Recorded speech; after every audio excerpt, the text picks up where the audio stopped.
De namen van de stritten binnen er al, nou de huizen nog. In totaal zoenen hier meer dan 100 wenningen komen en zo'n 60 appartementen. Door de crisis is hier uiteindelijk maar een liedspart van bouwd. Boven dat leidt de wiek de vertutte bij. Als het bord regent dat het echt juist is, dan hebben we hier staptegels nodig om op het hier te komen. We hebben nog steeds een noodbestraat, nog geen straatverlichting. Er zit geen stoeprand in. Je leest naar bulten worden overal.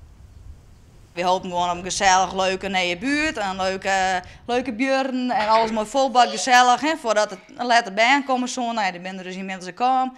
Maar voor de band en ik, er is gewoon niks. Dus ja, ze hadden achter in de middle of nowhere, dus ik dan maar een speeltuin maken.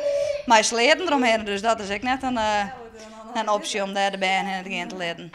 Om al deze redenen wil Benedictus verhuizen. Het huis stiet al 2 jaar te keep, maar geen wil het ha. Het enige wat we nog kennen is naar mijn meest Karelje, dat heb ik proberen. Maar ja, die weten natuurlijk ook al wel hoe het hier dus is. Je hebt verschillende keren omgekaart en het is zowel bij mega als bij de gemeente. Volgens mij, we krijgen net duidelijk antwoord. Het is een beetje van het kastje naar de muur, op zich. Ja. Dit gebied is nog van Megahom.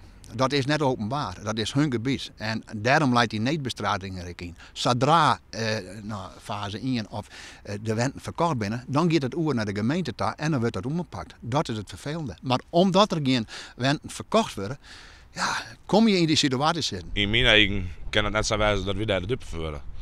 En dan denk ik dat de gemeente wat meer erop pakken maakt in dat stuit. Dat wil overigens net zeggen dat het net de taak van Mega is om het je dan ook netjes te houden en veilig te houden. Dus daar zie je Megahome op ons spreken? Daar zit ze na je weken weer op ons spreken, ja. We hebben verschillende keren contact gehad met Megahome voor een reactie, maar ze willen geen commentaar aan.